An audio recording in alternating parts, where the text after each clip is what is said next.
makes you able to get away faster when you strike them is that no matter whether somebody feels the pain or not, when you hit those areas, your body has a reaction that is totally uncontrollable. So if you have a high pain threshold, if you're drunk or high, your body's still going to respond the same way. So, so the eyes are the first one. Can you all hear me if I yell? Yeah. Yeah? Okay, because I can't hold the mic and demonstrate at the same time. I'm not going to set it down there. Okay. Okay. So now gets to the fun part, the strong parts of our bodies and how we would strike an attacker's weak points. So the first thing we have are our hands. Oh, and one thing that I forgot to say too is that depending on your physical ability, you may or may not be able to do some of these, but I think no matter what your ability, you can find something that will work for you. And I'll talk about other strategies too. So the first pieces are our hands, and you can use them to jab. So I might go to jab an eye, jab a throat. You can even jab a groin. You can use the side of your hand like this to make a chopping motion. So you can hit a throat, nose, groin, depending on where you are. And that's the nice thing about having all of these options and targets too, is that if you're in a different position or if you're down on the ground, you can choose different parts to target. So then we have our fists, and our fists are really strong, and we can use them to punch a throat, punch a nose. You can use the back of your fist, really any part of your fist, to strike a target. Let's see. Oh, and then you have the heel of your hand. So that's the end of your arm bone, and that's really strong, and you can use it to hit large targets, like the nose. Next, we have our elbows, and you could actually, do you want to demonstrate this with yourselves? Make sure you're not going to hit anybody next to you, but you can hit a large target with your elbow too. So you can use the front of your elbow or the back of your elbow, just not the point, because that's going to hurt. The front or back. So depending on where you are, you can hit a throat, nose, groin. So then you have your knees. The knees are really strong. You all want to stand up and try this? All right. Of course.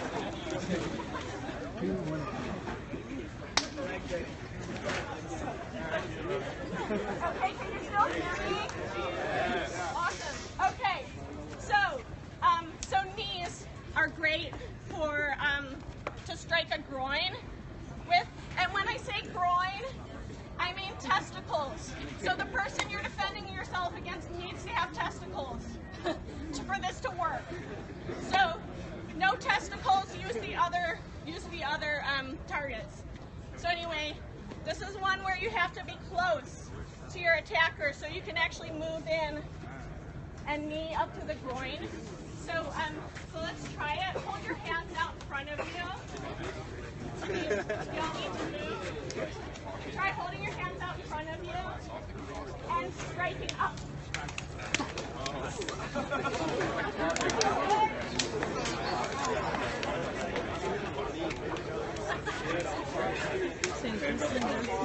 That's strong, right? Okay, and this was kind of fun. Very neat. I say demonstrating anyway. So, knee to the groin. So the cool thing about hitting the groin is that your body basically considers that internal organ. So you're going to clench up, like uncontrollably. So you bend over after a knee or after a groin strike. Knee to the nose. Okay, and remember, this is not to hurt people. This is to escape quickly and get safe. Okay, so the last strong part of your body that I'm going to demonstrate are your feet. And you can use the top of your foot to kick a target. So in this case, I would kick up into a groin. You'd want to get stable first. No, you're not going to fall over. And kick up to a groin. So it's knee up, flip up to use the top of your foot, and then back. Or you can stomp with your feet. So stomping is a great way to target a knee. Yeah. Okay. So I think there's a couple of other things about self-defense. I know the fun part to watch and to think about and to practice is the physical skills, but I think there's so much more that goes into self-defense. Oh, maybe I'll use the mic now. Is that better? Yeah. Okay. So I think there's so much more about self-defense than just the physical things. There are so many things that come before it. And I think, like, down at the core, it's about knowing that you're worth defending, that you're worth being in a relationship where you're being treated well and you feel safe and happy, and that your body is yours, and that you deserve to have agency over your own body. I think in this culture, we're not necessarily raised that way, right?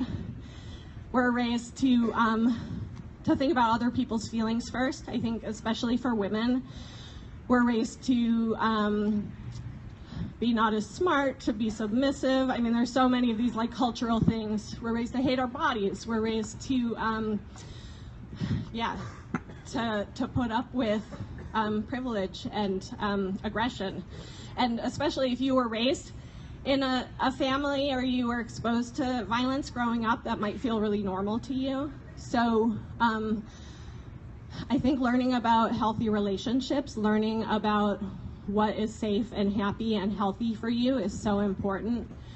Some other things that I think are really important are learning to use your voice.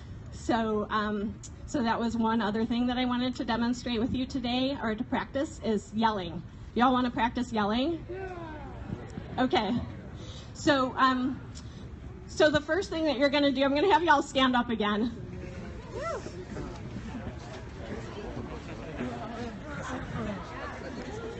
Okay, so we're going to start out in what I call confident body posture, and this is basically just a posture that projects strength and can also help you feel more confident. So you're going to start out with your feet about hip width apart on the ground. Relax your knees so they're not locked. You're going to want your core tight, your back straight, so lift up. Not like with your shoulders, but like you're being pulled up by a string. Shoulders down and relaxed, and head up. And now take a really deep breath. How does that feel? Good? Yeah, this is like how you'd want to walk into a job interview that you totally had, right? So this is confident body posture. I think, knowing about abuse, sexual assault, domestic violence, perpetrators are looking for their ability to dominate. It's about power and control. And again, this is not about blaming people for their own victimization at all. But the less vulnerable you appear, the stronger you appear, the safer you might be around folks who are looking to dominate and control. So we're going to practice yelling. What you want to do is really breathe and yell from your gut. Try to relax your jaw. And normally for women, I recommend pitching your voice as low as possible, because again, that sounds stronger. It's also way easier on your vocal cords. If you're a trans woman or a trans man, you probably want to practice and get your pitch right ahead of time. But we're all gonna practice, yelling in a deep tone. We're gonna yell no, and we'll do it on the count of 3. Is everybody ready? Okay. So one more deep breath. Okay, ready? 1, 2, 3. No! Awesome. All right, let's do it one more time. Ready? 1, 2, 3. No! Awesome. Okay, you can sit down. So the thing about yelling, and the thing that I love about it, is that most perpetrators don't want to get caught. Like, so much of sexual violence and domestic violence happen with this like cloak of secrecy around them. So to have somebody call attention to the situation, ask for help, yell, is not what most perpetrators want. I've actually, I know for myself, my physical ability, I'm not able to run. So my voice has been my primary self-defense, and I've kept people from getting closer to me, like close enough to attack me, by yelling and making a huge scene, which obviously is a little bit embarrassing, but it's like, you know, that or wind up with someone close to me who I know is not safe. So it's worked really well for me in the past. What else do I want to say about that? I don't remember. Hang on.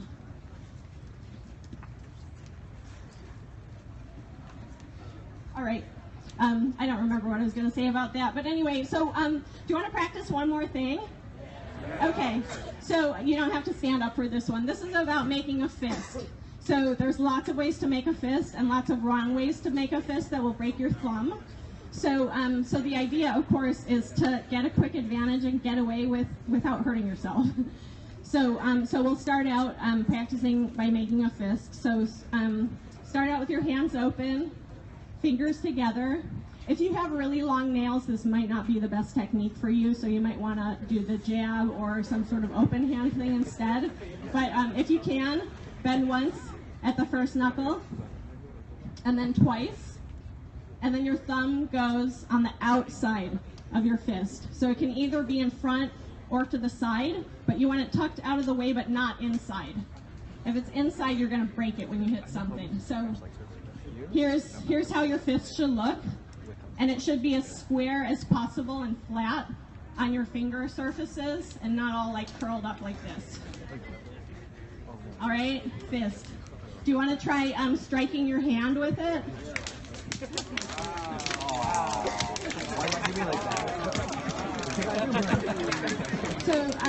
So imagine that that's somebody's nose or their throat. Yeah. So so a couple more things, I guess. So when you're striking and when you're working on trying to get safe from a scary situation anyway, you want to be tenacious and committed to getting away. So try as many strategies as you think can get you away. If you can't get away, survival is self-defense, folks.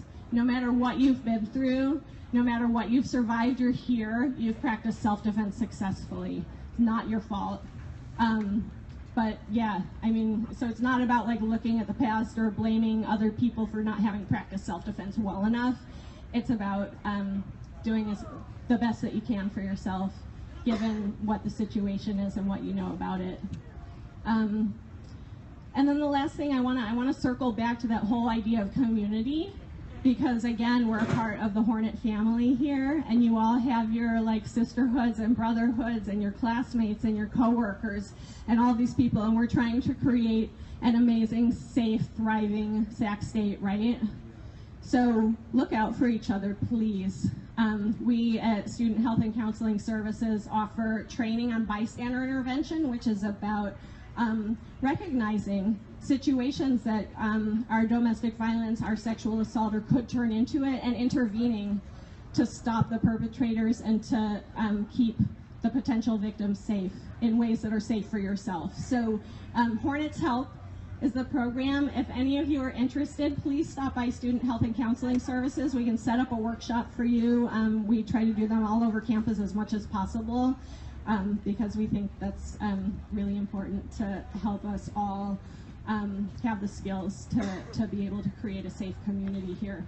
One other thing that we offer at Student Health and Counseling Services as far as education is Matters of the Heart workshop, and that's around relationship skills, not just dating or romantic relationships, but family and co-workers and housemates and things like that, friends. So, so we have those workshops available. Anyone can request a workshop for your group.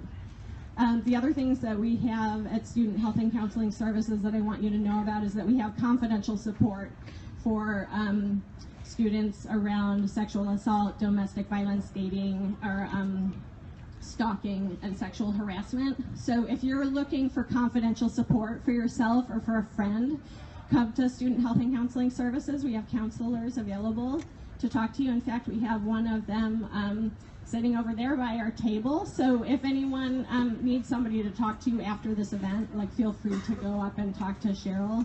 She's one of our counselors. Waving her hand over there by the tree. If you need to report an incident, you can go to the Office of Equal Opportunity. They're in Del Norte Hall, or look up csus.edu/Title IX, and you can learn more about reporting and how we handle that on campus. Yeah, and I think that's about it. Thanks so much, everybody.